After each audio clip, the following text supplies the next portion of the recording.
है अपने स्वयं का पुरुषार्थ है। इस ज्ञान के रास्ते पे हमारा अपना जो पुरुषार्थ है वही हमारा सच्चा साथी है। हमारा अपने मन का जो भाव है, अपने प्रति मित्रता का भाव, वो हमारा सच्चा साथी है। तो अपने मित्र बनो। भगवान कृष्ण ने बोला है कि मनुष्य अपना मित्र स्वयं है और अपना शत्रु भी स्वयं है।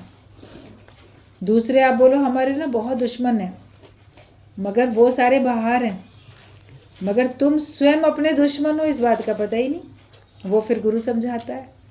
शास्त्रों में की लिखी हुई बातों को भी तो हमको सरल भाषा में हमारे दिमाग में आ जाएं, उनको हम समझ पाएँ, सरलता से हमको समझाता है कि जितनी शत्रुता तुम अपने साथ करते हो उतना दूसरे शत्रु नहीं करते। वो तो बाहर से तुमको चोट लगाएंगे, लेकिन तुम तो अंदर से अपने को हर समय चोट लगाते रहते हो। हर समय अपने ऐसे विचार रखते हो जो कि तुमको गिरावट की ओर लेके जाते हैं। गलत विचार रखेंगे, हम माया में अटकेंगे, गिरावट की ओर जाएंगे। और गलत सोचेंगे तो उसका शरीर के ऊपर भी असर पड़ेगा, हमारा शरीर भी अस्वस्थ रहेगा। जो ज़्यादा चिंता फिक्र करता है, दुखी रहता है, डिप्रेस रहता है, तो उसको शरीर में कितनी तरह की परेशानियां होती हैं, सबको पता ही है। और उसका असर फिर उसको असमय अपनी मौत बुला के चुकाना पड़ता है। ज्ञान की तरफ से तो है कि ठीक है, जितनी चाबी भरी राम ने उतना नाचे खिलौना, हंसता मुस्कुराता भी चला जाएगा यंग एज में भी, वो अलग बात है। लेकिन चिंताएं करके, दुखी होके, परेशान होके दुनिया से जाओ, ऐसा तो हम खुद ही अपने लिए जीवन बना के बैठे हैं। तो अपने को अच्छा बनाएं, अपने को सुख में बनाएं, अपने को आनंद में बनाएं। जैसे कल भी, परसों भी हम लोग की अभी 1-2 दिन से ही बात चल रही थी कि मनुष्य अपना जो अंत है वो अच्छा कर ले। एक संत से किसी ने कहा कि सबसे अच्छा दिन कौन सा होता है खुशी मनाने का। भाई सब लोग तो बहुत खुशी मनाते हैं, आज नया साल है तो खुशियाँ मनाओ, आज शादी है तो खुशी मनाओ, जन्मदिन है तो मनाओ, गृह प्रवेश है तो कई ओकेज़न होते हैं, होली दिवाली सब होते हैं। तो संत से पूछा एक व्यक्ति ने कि सबसे ज़्यादा प्रसन्नता का दिन, सबसे ज़्यादा अच्छी तरह से उत्सव मनाने का दिन कौन सा होता है। भाई किस दिन हम सबसे ज़्यादा खुश होएं, किस दिन को हम सबसे ज़्यादा बढ़िया बनाएं। भाई किसी के लिए कोई दिन अच्छे, लेकिन हम कौन से दिन को सबसे अच्छा माने और किस दिन हम सबसे ज़्यादा अच्छा उत्सव मनाएं, सेलिब्रेट करें। तो संत ने उसको जवाब दिया कि सबसे ज़्यादा खुश होने का, सबसे ज़्यादा अच्छा उत्सव मनाने का जो दिन है वो मृत्यु से 1 दिन पहले का दिन होता है। उसमें आप सबसे ज़्यादा उमंग से मनाओ। तो पूछने वाला व्यक्ति हैरान हुआ, कहता है कि मृत्यु से 1 दिन पहले, तो ये तो पता ही नहीं मृत्यु कब आएगी। तो संत ने फिर हंस के उसका जवाब दिया कि इसीलिए पता नहीं मृत्यु कब आएगी, हो सकता है कल आ जाए, तो आज का दिन ही बहुत अच्छा बनाओ। ऐसे अपना जीवन अच्छा बनाओ, सुखमय बनाओ। तो हर दिन को, हर पल को ऐसे जियो कि जैसे ये ही मेरे लिए सबसे सुख वाला, सबसे खुशी देने वाला दिन है। एक इच्छा पूरी होती है, हम सेलिब्रेट करते हैं, खुश होते हैं। ज्ञान से हमारी समस्त इच्छाओं की निवृत्ति हो गई, समस्त इच्छाएं पूर्ण हो गई एक तरीके से। तब हमको कितना ज़्यादा खुश होना चाहिए कि अब मेरा इच्छाओं से ही पीछा छूट गया, सारी इच्छाएं मेरी पूर्ण हो गई, संपूर्ण हो गई। आगे अब कुछ नहीं है, जो पाना था वो पा लिया, जो मिलना था वो मिल गया। अब मुझे ना कुछ पाने की चाह है, कुछ मिले ये कोई चाह नहीं, मैं अपने आप में मस्त हूँ। ऐसा जीवन ज्ञानी का बन जाता है तो वो हर समय बहुत खुश रहता है। तो ये हम लोग को अपना जीवन बनाना है। अपने विचार अच्छे रखोगे तो आप अपने मित्र बनोगे, और वहीं अपने विचार गलत रखते हैं तो नुकसान अपना ही करते हैं। किन्हीं को रात में नींद नहीं आती है, बहुत क्यों नींद नहीं आती है, कई कारण होते हैं।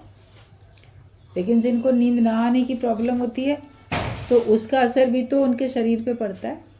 सुस्ती, आलस्य, थकान और बहुत सारी अंदर भी कमियां होती हैं। ऐसे लोगों को हार्ट की प्रॉब्लम भी हो जाती है, नींद ना आने वाले लोगों को। कहा जाता है कि संसार में, सत्संग में कहा जाता है कि टोटल सुख 2.5 सुख हैं। तो पहला तो है तुम्हारा अच्छा शरीर, भाई स्वस्थ शरीर हो। दूसरा अच्छी नींद, और आधे सुख में माया के सारे सुख। तो अगर तुम्हारा शरीर स्वस्थ है तो तुमको एक संपूर्ण पूरा पूरा एक सुख मिला हुआ है। अगर रात को नींद अच्छी आती है तो भी तुम्हारे को एक दूसरा सुख पूरा पूरा मिला हुआ है। और माया के जितने भी सुख हैं वो आधे हैं, तो उनमें से बहुत सारे मिले हुए हैं। तो अपने को सुखी महसूस करो। तन के स्वास्थ्य के लिए भी जागरूक रहें और मन के स्वास्थ्य के लिए भी। और अपने से मित्रता करो तो आप सबसे मित्रता कर सकते हो। अपनी प्रसन्नता को जाने मत दो, कीमती चीज़ है। जैसे कीमती चीज़ को आप संभाल के रखते हो ना, तो अपने अंदर के स्वास्थ्य को, अपनी नींद को, अपने विचारों को, अपने अंदर की प्रसन्नता को, ये सब बड़ी कीमती चीज़ होती है। इसको हमें अपने साथ रखना चाहिए। और मन जब हमने भगवान को दे दिया, मन में संसार है ही नहीं, तो फिर हमारे लिए सारा सुख सामने ही सामने है। हम तो सुख के साम्राज्य में ही बैठे हैं। और गुरु को अपना मालिक बना लेते हैं, भगवान को अपना मालिक बना लेते हैं। मन पहले हमारे ऊपर राज्य करता था, अब हम मन के ऊपर राज्य करते हैं। एक भजन की लाइन आती है कि जो राज करता था पहले मुझ पर, उसी को नौकर बना दिया है। जो मन हमारे ऊपर पहले राज्य करता था, अब गुरु ने उसको हमारा नौकर बना दिया। मतलब वो हमारी नौकरी करता है या वो हमारे अनुसार चलता है। वरना पहले हम मन के अनुसार चलते थे। दिल जो भी कहेगा मानेंगे, नादान बेचारा दिल ही तो है, जो कहता है वही मानेंगे। मेरा दिल ये चाहता है, मेरा दिल वो चाहता है, तो उसके हिसाब से चलते थे।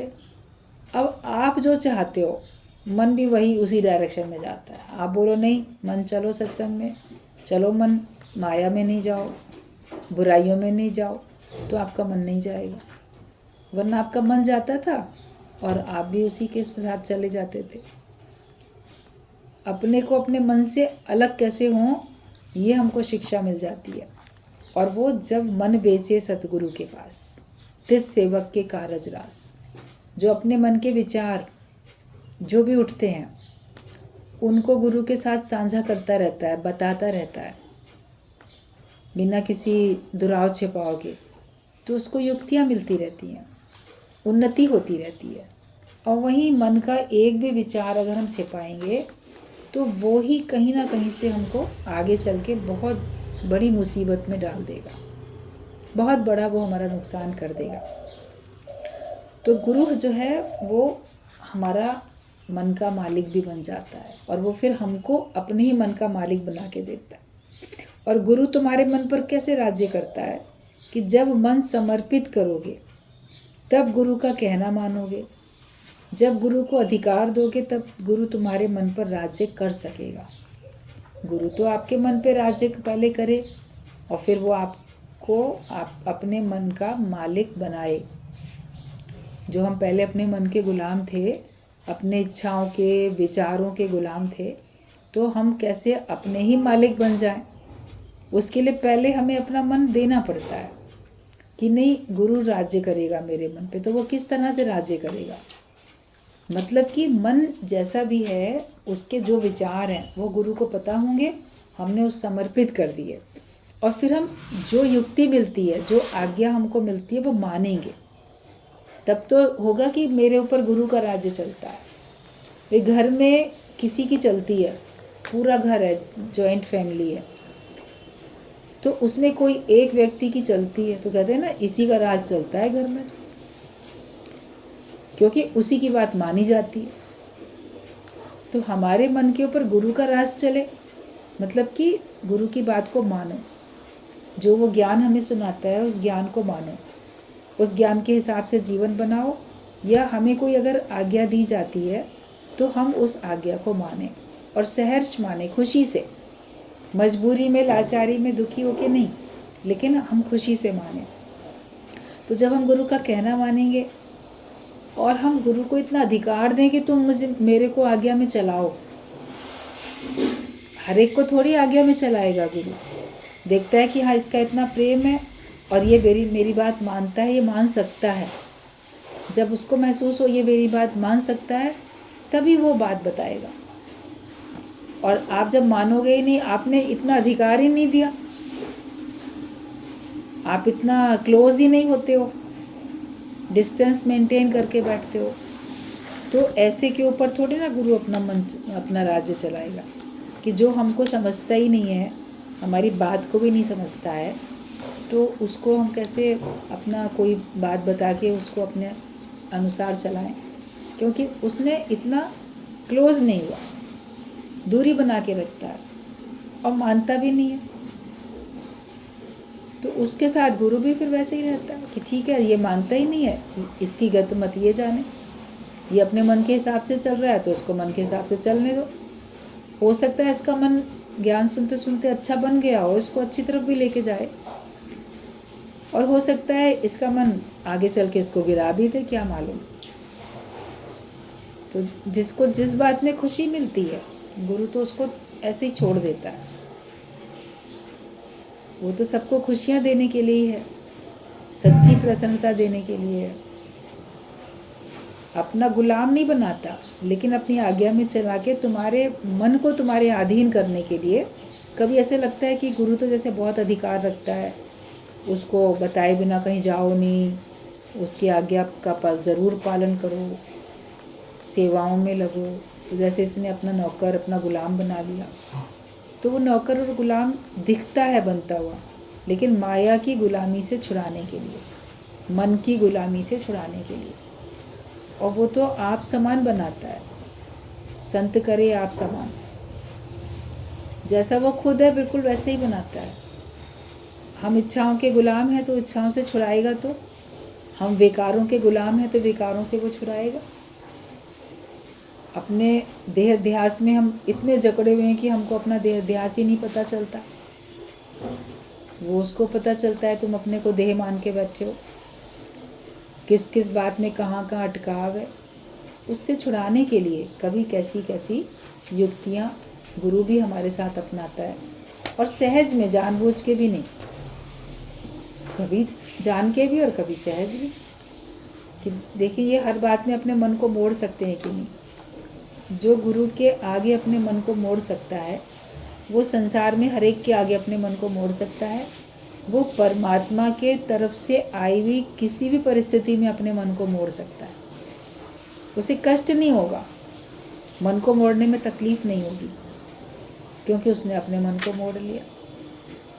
जो गुरु के आगे नतमस्तक होगा, गुरु के आगे झुकेगा, उसके आगे सारा संसार झुकेगा। जो गुरु में भगवान देखेगा, सर्व में भगवान देखेगा, अपने में भगवान देखेगा, तो वो तो मुक्त होगा ही होगा। दूसरा देखो तो आप नरक में जाओ, दूसरा देखो तो बंधन में आओ। भगवान करके देखोगे, अपना आप करके देखोगे, तो मुक्ति ही मुक्ति है, कोई बंधन ही नहीं है। अपने को समर्पित, अपने विचारों से, अपने अज्ञानता को समर्पित करके अपने विचारों से अपने को बिल्कुल मुक्त कर लो। कोई भेद हमारे अंदर में ना रह जाए और कोई चाहत ना रह जाए। हमारी कोई चाह होती है, निजी चाह होती है, जिसको हम कंट्रोल नहीं कर सकते। उसको पूरा करने के लिए हम सत्संग से और गुरु से दूर हो जाते हैं, इसीलिए हम गुरु की आज्ञा में नहीं चलते कि कहीं ये हमको मना ना कर दे। लेकिन हमको तो वो काम ज़रूर करना है, इसने मना कर दिया तो अवज्ञा हो जाएगी।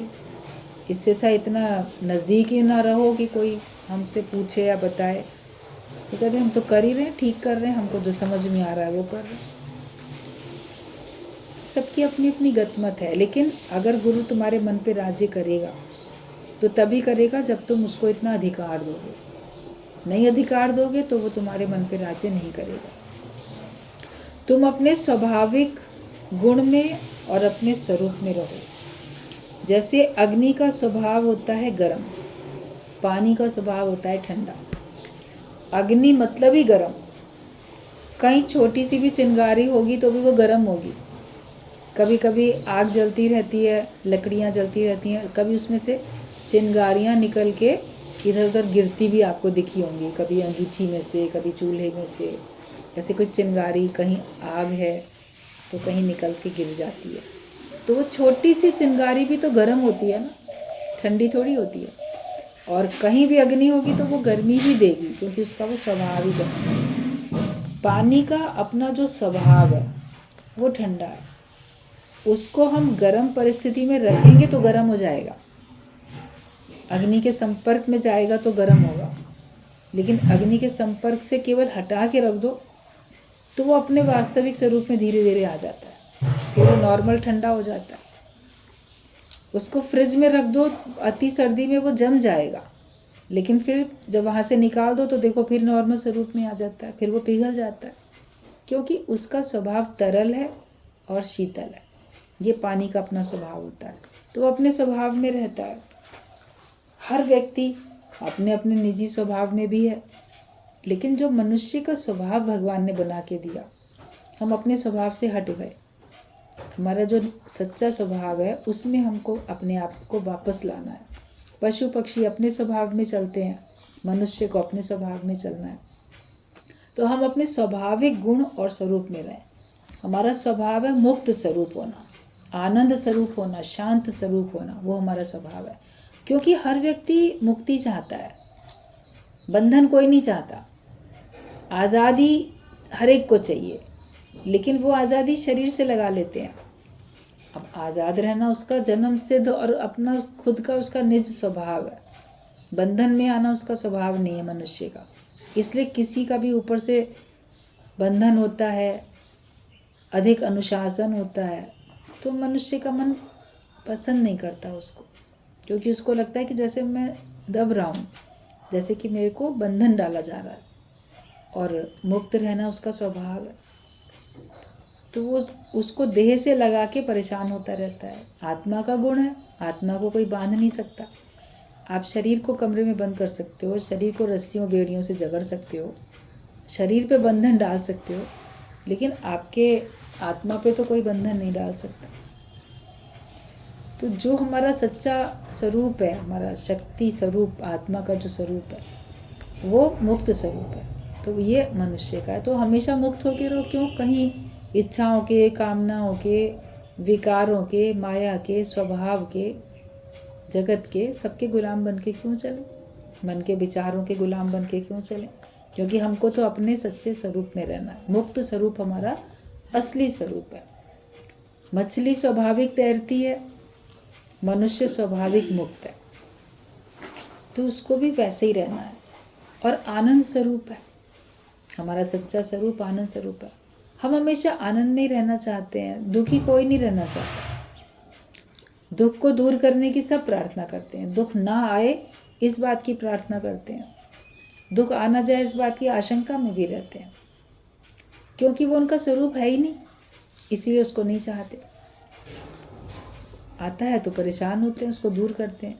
लेकिन तुम सुख रूप हो, आनंद स्वरूप हो, तो जब हम खुश रहते हैं तो हम मस्त रहते हैं। हम उसको थोड़ी कहते हैं कि चला जाए, दुख को कहेंगे चला जाए, उसको नहीं कहेंगे, उसको तो और कहेंगे नहीं, हम हमेशा सुखी रहें, हमेशा खुश रहें।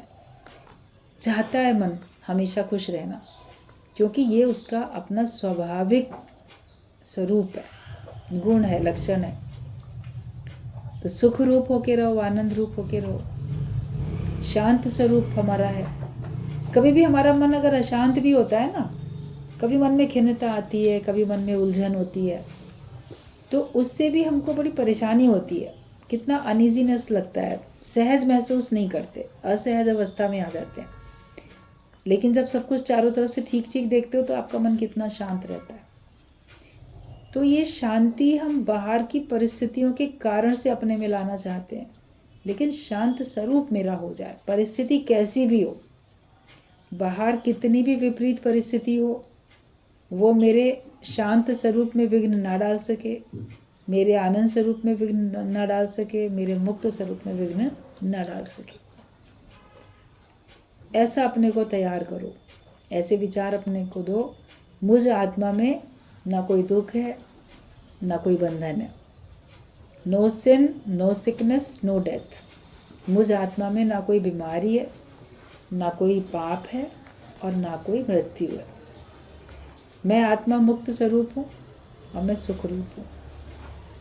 अपने उस आत्मिक स्वरूप में ज्ञान के विचार रख के आप आ सकते हो, और उसको विचारों को जितना मजबूत करोगे तो आपका बाहर का भी जो परिवेश है, बाहर की परिस्थितियाँ, वो भी आपके अनुकूल होती चली जाएंगी। जैसा आप भाव रख लेते हो, जो जैसा भाव जगाए वो वैसे ही फल पाए। हर समय एक अच्छा भाव रखोगे तो आप देखोगे उसी हिसाब से परिस्थितियाँ वैसी ही होती चली जा रही हैं। मनुष्य के अंदर संकल्प की शक्ति है, सिद्धि है। वो जैसा संकल्प करता है उसको फिर पालन भी करेगा और उसके हिसाब से फिर उसका जीवन बनेगा भी बनेगा। व्रत रखना संकल्प रखना होता है। एक तो व्रत आप रख लेते हो, आज भोजन नहीं करेंगे, फलानी चीज़ नहीं खाएंगे, व्रत है, तो वो भी आपने एक संकल्प लिया ना कि आज हम ऐसा नहीं करेंगे, और उसका आप दृढ़ता से पालन भी करते हो। तो अपने लिए अच्छा संकल्प रखो, अच्छा व्रत रखो ज्ञानवान होने का, तो उसका दृढ़ता से पालन भी करो। जिस दिन आप ऐसे व्रत रखते हो तो सामने कितनी भी आपकी फेवरेट चीज़ आएगी, आप बोलोगे नहीं नहीं आज मेरा व्रत है, मैं तो नहीं खाऊंगा इसको। तो ये आप ही की दृढ़ता तो है। तो माया तो सामने है, बड़ी मनमोहक, आकर्षक, प्रत्यक्ष सुख देने वाली, लेकिन आपका अपनी दृढ़ता संकल्प होना चाहिए कि है कितनी भी है, बिखरी पड़ी है चारों तरफ माया, हमें नहीं जाना उसमें। जैसे कितनी भी दावत का खाना हो, आपका व्रत है, आपका मन नहीं जाता, आप खाते भी नहीं, बोलते नहीं हम ये नहीं खाते। तो है माया, ठीक है, बोलो है बहुत अच्छी है, लेकिन हम नहीं उसको यूज़ करते, हम इसके अधीन नहीं होते। ये संकल्प तो लेना पड़ता है ना, उसका फिर दृढ़ता से पालन भी करना पड़ता है। ज्ञानवान होने का संकल्प लो, मुक्त होने का संकल्प लो, आनंद में रहने का, शांत में रहने का संकल्प लो, उसका दृढ़ता से पालन भी करो। परिस्थितियाँ ठीक होंगी तब मैं खुश होऊंगा, तो ये कभी नहीं होगा। समुद्र में लहरें बंद होंगी तब मैं स्नान करूंगा, तो ये कभी नहीं होगा। संसार में लहरें चलती रहेंगी और तुमको उसी में अपने को स्थिर रखना है, मन को अपने को उसी में शांत स्थिर रखना है। ये हमारे को अपने से मेहनत करनी है। तो जैसे पानी ठंडा होता है, अग्नि गर्म होती है, लेकिन वो वापस अपने स्वरूप में आ जाते हैं। ये पानी भी जब अग्नि के संपर्क में आता है तो गर्म होता है, और जब वहाँ से हट जाता है तो उसके बाद वापस अपने स्वरूप में आता है। तो हर एक अपना अपना कार्य कर रहा है, अपने अपने स्वभाव के अनुसार चल रहा है। तुम अपने स्वभाव के अनुसार चलो, मतलब तुम जो हो आत्मा, उसके स्वभाव के हिसाब से चलो। लेकिन तुम अगर जीव हो, अपने को देह मान के बैठे हो, तो तुम्हारे स्वभाव अलग अलग होंगे। फिर बोलोगे नहीं ये तो मेरी आदत ही है, तो वो तो आपने आने के बाद दुनिया में परिस्थितिवश या देखा देखी, लोभ लालचवश वो आदत बना ली अपनी, मगर आदत चेंज भी कर सकते हो। पहले बच्चों को सिखाया जाता था early to bed early to rise, भी सवेरे जल्दी उठ जाओ, रात में जल्दी सो जाओ, तभी तुम अच्छे बनोगे। Makes healthy wealthy and wise, कि तुमको स्वस्थ बनाएगा ये वाला दिनचर्या, ऐसा जीवन, बुद्धिमान भी बनोगे, फिर धनवान भी बनोगे। मगर आजकल कहाँ बच्चे जल्दी उठते हैं और जल्दी सोते हैं, रात रात भर जागते रहते हैं, रात रात में ही पढ़ाई करते हैं, सवेरे देर देर तक सोते हैं। तो अब इस बात को तो कोई फॉलो ही नहीं करता है, सबकी अपनी अपनी भी, हमारी तो ऐसी आदत बन गई है। कोई कैसे पढ़ता है, कोई कैसे पढ़ता है, तो वो उन्होंने डाली है ना अपनी आदत, और फिर अपनी आदत को चेंज भी कर सकते हो। अगर बुरी आदत है तो उसको बदल भी सकते हो, अच्छी आदतें हैं उनको बनाए भी रख सकते हो। दूसरे के बुरेपन को देख के हम बुरे क्यों बन जाएं? वो खराब है तो मैं भी खराब बन जाऊं, वो ऐसे चलता है तो क्या मैं भी वैसे ही चलूं? उसका अपना आदत अपना स्वभाव, मेरा अपनी आदत अपना स्वभाव। संत ना छोड़े संतई, कोटिक मिले असंत। करोड़ों भी असंत मिल जाएं तो भी संत अपना अच्छा स्वभाव नहीं छोड़ता है। ऐसा अपना जीवन हमें खुद बनाना है और दृढ़ता से इसका पालन करना है। कारण तो बहुत आएंगे, आपको गिराने वाले, कमज़ोर करने वाले, अज्ञानता की ओर लेके जाने वाले, लेकिन उसमें हमें अपने आप को दृढ़ रखना है। तो अपने स्वभाव में हम रहें। दूसरों के कहने से हम क्यों विक्षेपता में आते हैं? कोई कैसा कुछ एक शब्द बोल देगा, पता नहीं कितने दिन तक वो शब्द हथौड़ी की तरह आपके दिमाग में ठक ठक ठक ठक ठक ठक करता ही रहेगा। इसने मुझको ऐसा कह दिया, इसने मुझको ऐसा कह दिया। भूलता ही नहीं है वो शब्द लोगों को। किसी का व्यवहार फिर वो नहीं भूलता, इसने मेरे संग ऐसा व्यवहार किया, इसने मुझे देख के इग्नोर कर दिया, मुझे देख के ऐसा कर दिया, मुंह बना लिया या मुंह फेर लिया या ऐसा दिखाया कि बहुत शक्तिशाली है, अहंकार अपना दिखाता है। दूसरे के व्यवहार से भी तुम हर्ट हो जाते हो, दूसरे के शब्द से भी। तो अपने को ऐसा बनाओ कि ना तो किसी का शब्द और ना किसी का व्यवहार। भाई वो तो हमने दृश्य देखा ना, दूसरे का व्यवहार हमने देखा, तो शब्द से और दृश्य से हमको ऊपर उठना है। किसी के भी शब्द मेरे को परेशान न करें और कोई भी दृश्य, जैसी परिस्थिति आती है वो मुझको फिर परेशान ना करे। ऐसा अपना जीवन बनाओ। हम दूसरों के कहने से या दूसरे के किसी प्रकार का व्यवहार करने से विक्षेपता में ना आए। सारा सत्संग अपने लिए है, सारा सत्संग अपने से मेहनत करने के लिए। और ये घर बैठे जगत में रहते हुए, घर गृहस्थ में रहते हुए, ये हमारी तपस्या हो रही है। तपस्या में सहन शक्ति होती है, और जिसके पास जितनी सहन शक्ति होती है वो उतना ही अपने जीवन में उन्नति करता है, उसकी आध्यात्मिक उन्नति होती है सहन शक्ति करने से। और नहीं सहते हैं तो आप अपना समय खराब करते हो, अपना जीवन खराब कर लेते हो। आपके सहन शक्ति ना होने से आपका घर का वातावरण भी खराब हो जाता है। तो सहना सीखो, तपस्या है ये, तपस्या करनी सीखो। तप नहीं करोगे तो परमात्मा नहीं मिलेंगे। तप नहीं करोगे, तपस्या में नहीं रहोगे तो हमारे अंदर का खोट नहीं जाएगा। आप सोना बड़ा कीमती है, मगर उसको भी खोट निकालने के लिए अग्नि में डाला जाता है, तपाया जाता है कि इतना तप जाए और फिर इसके अंदर का खोट निकल जाए। तो तपस्या करने से हमारे अंदर के जो दुर्गुण हैं, जो दोष हैं, जो अज्ञान है हमारे अंदर का, वो तपस्या में रहने से निकलता जाता है। मनुष्य गलती का पुतला है, ये अक्सर हो ही जाती है, लेकिन जो गलती को ना दोहराए उसे इंसान कहते हैं, उसे भगवान कहते हैं। तो तपस्या करने से हम अपनी गलतियों को फिर दोहराते नहीं हैं। आदत अनुसार फिर हो गई तो फिर रोकते हैं, फिर हो गई फिर रोकते हैं, फिर आपकी तपस्या एक दिन पूर्ण हो जाती है।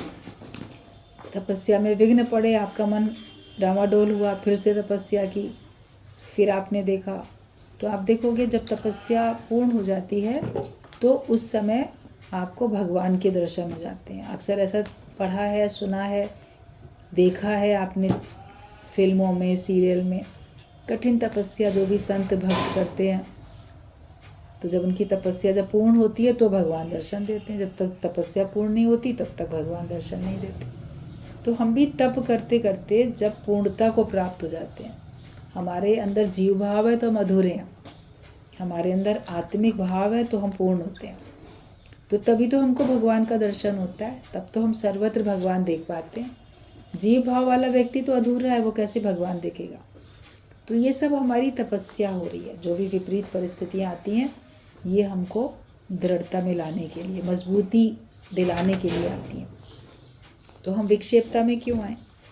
जब तुम असहज होकर रहते हो तब लोगों का भी ध्यान तुम्हारी तरफ जाता है, बार बार टोकेंगे, क्या बात है, आज क्यों परेशान हो, क्या बात है, क्यों उदास हो, तुम नॉर्मल नहीं लग रहे हो।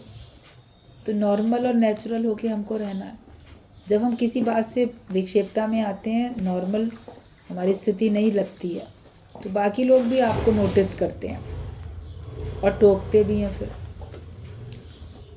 या तो आप उनका ध्यान अपनी ओर आकर्षित करने के लिए जानबूझ के असहज होकर रह रहे हो ताकि लोग मेरे पे ध्यान दें, मेरे से बात करें, मुझे सहानुभूति मेरी मेरे लिए रखें, तो वो भी चाह गलत है। आप सहज होके रहो, नॉर्मल होके रहो। कोई सहज रहता है तो उसको थोड़ी कोई रोकता टोकता है, लेकिन कोई ऐसा अलग से दिखेगा तब उसको ध्यान जाता है। दूसरे का ध्यान तुम्हारे ऊपर क्यों जाए? दूसरे का ध्यान भी भगवान में क्यों ना रहे? उसका अपने स्वरूप में क्यों ना रहे ध्यान? तो अपने को हमेशा सहज में रखो, नॉर्मल अपने को रखो, और सबके साथ हंसो, बोलो, मुंह बना के नहीं बैठो। जो असहज होके रहता है ना, विक्षेपता में रहता है, तो वो अलग थलग खड़ा हो जाएगा, अलग थलग बैठ जाएगा, और सबके साथ नहीं बैठेगा, अकेले अकेले बैठेगा, मुस्कुराता नहीं दिखेगा, हंसता बोलता नहीं दिखेगा। उसे और लोगों का हंसना बोलना भी बुरा लगेगा। इन्हें कुछ और काम नहीं है, सारा दिन बातें कर रहे हैं, सारा दिन हंस रहे हैं। तो सबके साथ बैठना सीखो, सबके साथ सहज होकर अपना व्यवहार करना सीखो, कि सहज होकर रहो और सबके साथ हंसो, बोलो, एक सहजता में रहो। नहीं ज़्यादा बात करनी है तो भी आए, फ्रेंडली होके 2 मिनट बात की, उठ के चले गए, चलो मुझे ये काम है। एक होता है किसी को सहजता से मिलता है, सहजता से चला जाता है, लेकिन एक असहज होके मिलता है और असहज होके आपके ग्रुप से उठ के कहीं और चला जाता है, तो वो सबको अखरता है उसका व्यवहार। हम अपना व्यवहार ऐसा बनाएं सहज, कि हमारा व्यवहार किसी को अखरे नहीं, कोई ये ना समझे कि पता नहीं इसके अंदर क्या चल रहा है, ये कुछ इसके अंदर गलत चल रहा है, ये खुश नहीं रह रहा है। तो बिल्कुल सहज होके रहो। ऐसे लोगों को कोई नहीं रोकेगा टोकेगा, लेकिन बाकी अगर हम नॉर्मल नहीं रहते हैं, विक्षेपता में रहते हैं, तब फिर हमारे लिए सभी चिंतित भी होते हैं। कभी चिंतित होके उसका उपाय खोजेंगे और फिर देखेंगे ये नहीं सुधरता, नहीं खुश रहता, तो फिर वो आपको छोड़ भी देंगे, इग्नोर भी करेंगे आपको। फिर सचमुच में जब आपको किसी की सहानुभूति की, किसी के साथ की ज़रूरत होगी, तो उस समय कोई नहीं आपके पास होगा कि अरे इसका तो स्वभाव ही ऐसा है, तो ऐसे ही रहता है, कौन इससे रोज़ रोज़ बात करे, कौन रोज़ रोज़ पूछे। तो इसके लिए अपने को भी नॉर्मल एंड नेचुरल, हमेशा स्वभाव अपना सच्चा जो है उसी में अपने को स्थित रखो। तो मुंह बना के तो कभी बैठो नहीं, मौन में रहो, मतलब व्यर्थ बातें नहीं करो। एक है कि नहीं मैं चुप हूँ, मैं बोलता नहीं हूँ, मैं चुप हूँ, तो वो सहजता की मौन नहीं होती है। एक कोई कि नॉर्मल है, कोई सामने दिखा, आपने मुस्कुरा दिए, कुछ 1-2 सेंटेंस उसका हालचाल पूछ लिया, उसके बाद फिर आप अलग हो गए। जिसको कम बोलने का स्वभाव होता है वो फिर भी कुछ तो बोलता है, और बिल्कुल चुप बैठा रहेगा तो बोलेंगे ये बहुत चुप रहता है, बोलता ही नहीं। और कभी कोई मुंह बना के चुप रहेगा किसी कारण से, कि नहीं बोलने से बात बिगड़ती है इसलिए हम बोलते ही नहीं, ऐसा हो जाता है इसलिए हम बोलते ही नहीं है। तो मौन भी सहज मौन होनी चाहिए। हर बात गुरु हमको ज्ञान से सिखाता है कि तुम्हारा मौन भी कैसा हो और तुम्हारा बोलना भी कैसा हो। तुम्हारा मौन भी सबके लिए सुखदायी हो, तुम्हारा बोलना भी सबके लिए सुखदायी हो। किसी को भी तुम्हारे कारण से विक्षेपता ना आए, खुद भी ना रहो विक्षेपता में, और दूसरे को भी नहीं आनी चाहिए। हठ और ज़बरदस्ती नहीं करो। अपना हट करके बैठते हो तो तुम सहज नहीं हो पाते हो। जोरी ज़बरदस्ती चुप रहेंगे, जोरी ज़बरदस्ती नहीं मुस्कुराएंगे, नहीं ऐसे बिहेव ऐसा करते हैं, तो उससे क्या होता है कि हम खुद भी सहज नहीं रह पाते। अपना स्वभाव हमको देखना है और अपने स्वभाव को भगवत भाव से वश में करना है।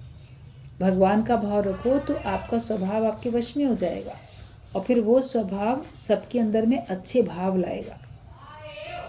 आपको देख के किसी के अंदर गलत भाव क्यों आता है?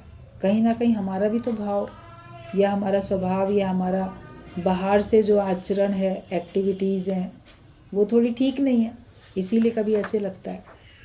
सहज होके रहो। कभी कभी कहा जाता है कि बेपरवाह, लापरवाह होके रहो, बहुत परवाह नहीं करो। छोटे बच्चे होते हैं, उनकी जब बहुत परवाह करते हैं तो उतने ही नखरे दिखाते हैं, तो कभी कभी उनके माता पिता जो समझदार माता पिता होते हैं उसके ऊपर ध्यान नहीं देते। खेलते खेलते गिर गया तो ध्यान नहीं देंगे, तो वो देखता मुझे कोई देख ही नहीं रहा तो उठ जाता है अपने आप। और जैसे देख रहा है कि हाँ इन्होंने देखा, तो फिर रोना शुरू कर देगा, फिर उठाओ मुझे, गोदी में लो, मुझे ऐसे करो वैसे करो, फिर ये बोलेगा चोट लग गई, ये हो गया। और जब देखता है कि कोई ध्यान नहीं दे रहा तो फिर उठ के अपने आप खेलने लग जाते।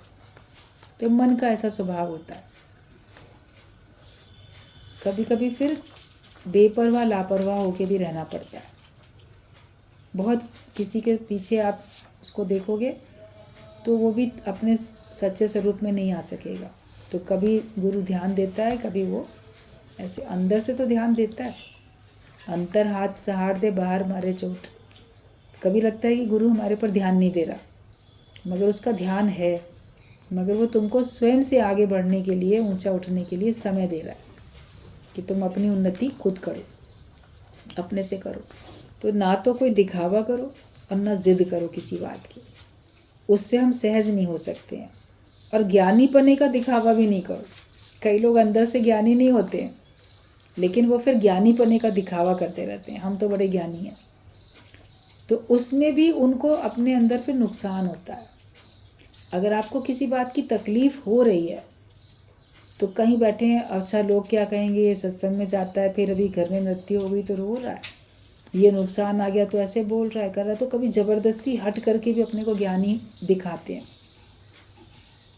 तो अपने अंदर के अज्ञान को प्रकट नहीं करेंगे, दूसरों के आगे या गुरु के आगे भी प्रकट नहीं करेंगे, प्रिटेंड करेंगे कि मैं ज्ञानी हूँ।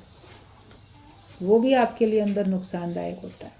अपने अंदर की जो भी आपकी हलचल है, जो आपकी स्थिति है, उसको बताओ।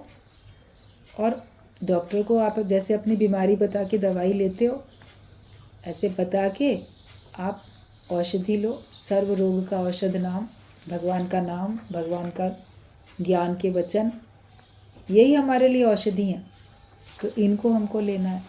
तो ज़बरदस्ती भी अपने को ज्ञानी होके मत दिखाओ, लेकिन हमेशा अपने अज्ञानता का वर्णन भी नहीं करो। अपने से पुरुषार्थ करके अपने को उस पद में ले जाने की कोशिश करो जहाँ पे हमको पहुँचना है, और जहाँ पे पहुँचने के लिए गुरु हमारे मददगार है। तो ज़बरदस्ती का ज्ञान पने का, ज्ञानी पने का भी दिखावा हमें नहीं करना है। अपने से पूछो कि तुम मौन में कब रहते हो? जब मन में कोई विचार आ जाता है या बात चुभ जाती है, तब मौन हो जाते हैं। किसी की बात चुभ गई तो मन में मौन हो गई। कभी मौन रहने के बहुत सारे कारण होते हैं। कभी तो आप चुप रह जाते हो कि बखेड़ा होगा, चलो चुप जाते हैं। कभी जब आपके पास अति क्रोध है तो भी आप मौन में हो जाते हो। होता है ना, ऐसे गुस्से में बोलना बंद कर देते हैं। ये बहुत क्रोध है तो आप मौन में आ जाते हैं। या अति दुख है तो भी आप मौन में आ जाते हो। मौन रहने के कई कारण होते हैं। कभी लगेगा ये सुनेगा ही नहीं, समझेगा ही नहीं, तो क्या बात करें फिर। बात से बात बढ़ेगी, कहने से कलेश होगा, कहने से बतंगड़ होगा। ये नहीं कि चुप रहना मतलब कि आप उस बात को सहमति दे रहे हो। कहते मौन मतलब कि स्वीकृति देना किसी बात के लिए मौन रहना। हमेशा वो बात लागू नहीं होती है। कई कारण से आपको चुप रहना पड़ता है, चुप रह जाते हो। लेकिन एक सहज मौन होती है कि हमें अधिक बोलने की आवश्यकता ही नहीं है। अंदर में कुछ नहीं चलता, अंदर में जगत नहीं है, हम चुपचाप बैठे हैं। किसी ने पूछा तो शॉर्ट में सरलता से जवाब दे दिया, नहीं तो हमें अधिक बोलने की ज़रूरत नहीं। कई लोगों को बहुत अधिक बोलने की आदत होती है। एक सेंटेंस पूरा करते ही दूसरा शुरू करेंगे, फिर तीसरा, मतलब बीच में फुल स्टॉप नहीं लगती, कॉमा नहीं लगता, बोलते ही जाते हैं, बोलते जाते हैं, और दूसरे को बोलने का अवसर नहीं देते हैं। तो भी व्यक्ति को फिर चुप ही रहना पड़ता है। भाई ठीक है, तुम ही बोल लो, हम क्या करेंगे बोल के, तुम ही बोलते रहो सबके हिस्से। लेकिन ज्ञानी की सहज मौन होती है। तो अब तुम देखो कि तुम कब मौन में रहते हो। मन में कोई ज्ञान का विचार चल रहा है तो मौन है, या मन में अज्ञानता का विचार चल रहा है तो मौन है, दुख का विचार चलता है, क्रोध का विचार चलता है तो मौन है, और या किसी कोई बात चुभ गई है उस वजह से हम मौन हैं, शत्रुता के कारण है। किस कारण से हम मौन में रहते हैं? मन के साथ तुम उठते बैठते हो, मन अभी ज्ञानी नहीं है, तो तुम मन का रूप बन जाते हो, तो तुम अज्ञानी बन जाते हो। लेकिन मन जब ज्ञानी हो जाता है, मन जब ज्योत स्वरूप बन जाता है, तो फिर हम उसी का रूप हो जाते हैं। कहते हैं मन अपना ही कृष्ण मुरारी हो गया, मन तो ज्योत स्वरूप है, अपना मूल पहचान। हमने अपने मन को ज्ञानवान बना के उसको ऐसा बना दिया कि जिसकी रोशनी चारों तरफ फैल रही है। अज्ञान का अंधेरा है ही नहीं, ज्ञान ही ज्ञान हमारे मन में है, ज्ञान का प्रकाश है। तो जब ज्योत जलती है तो सब तरफ का तो अंधेरा दूर होता है। तो ऐसे ज्ञान का दीपक हमारे मन में हमेशा जलता है और मन ही ज्योत स्वरूप हो जाए। एक है कि मन में दिया जला, लेकिन एक मन ज्योत स्वरूप हो गया। अब सूर्य जो है वो रोशनी का स्वरूप है, वो कभी बुझेगा ही नहीं। सूर्य में से तो हमेशा प्रकाश निकलता ही रहेगा, उसकी रोशनी, उसकी गर्मी, उसकी किरणें सब तरफ फैलती रहेंगी। किरणें उसकी गर्मी को, धूप को, रोशनी को हम तक ले आती हैं। वो तो हमेशा प्रकाश का ही स्वरूप है, तो उसका प्रकाश बुझेगा थोड़ी। कोई और मोमबत्ती जलाई तो वो बुझ भी जाएगी, दिया जलाएंगे बुझ भी जाएगा, मगर सूर्य नहीं बुझेगा क्योंकि वो प्रकाश स्वरूप है। ऐसे ही हमारा मन भी ज्योत स्वरूप हो जाए तो फिर उसका ज्ञान कभी हटेगा नहीं, वरना मन में कभी ज्ञान है कभी अज्ञान है। उसी को ही ऐसा बना लो ज्योत स्वरूप कि जिसमें अब जगत नहीं, जीव नहीं, किसी प्रकार का अज्ञान नहीं है जिसमें। तो मौन कैसे रहना है वो हमको देखना पड़ेगा। एक बार एक बात बताई जा रही थी कि एक कोई सत्संग में किसी के साथ आई कोई महिला, वो सत्संग में बैठी आके, उस दिन मौन की बात चल रही थी। बोलना नहीं चाहिए, व्यर्थ बोलो, गूंगे व्यक्ति का भी तो काम चल जाता है, वो बिल्कुल नहीं बोलता तो भी उसकी दुनिया चलती है। कभी कभी कोई पहली बार आता है, पता नहीं क्या टॉपिक बड़ी गहराई से चलता है।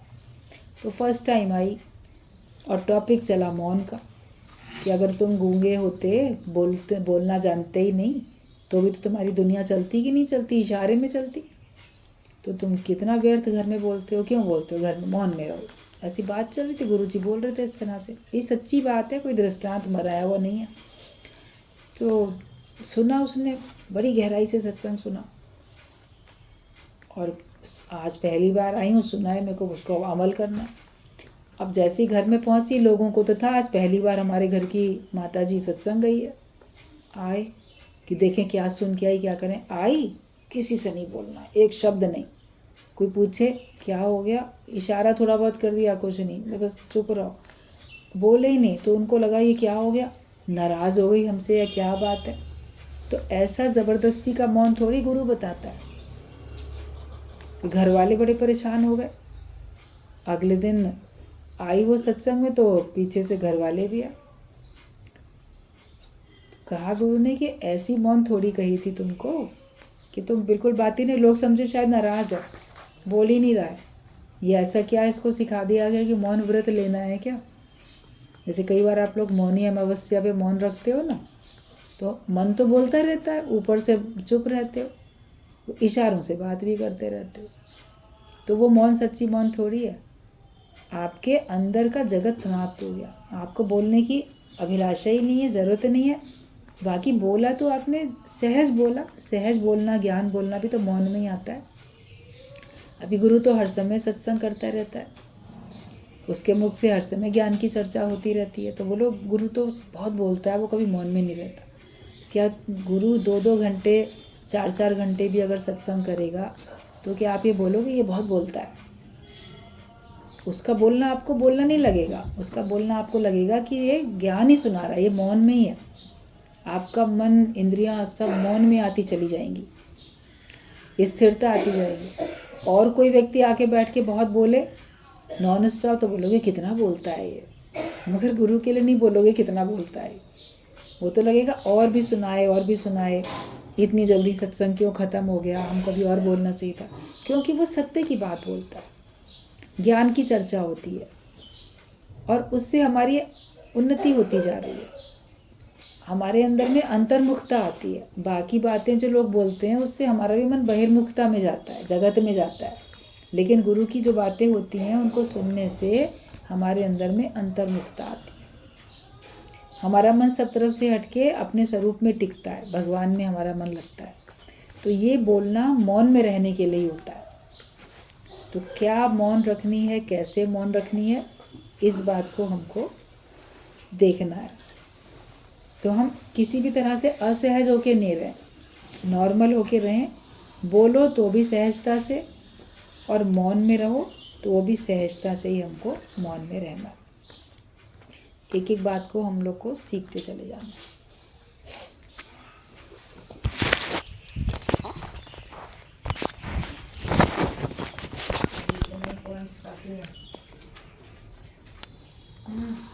क्या क्या समझ रहे हो?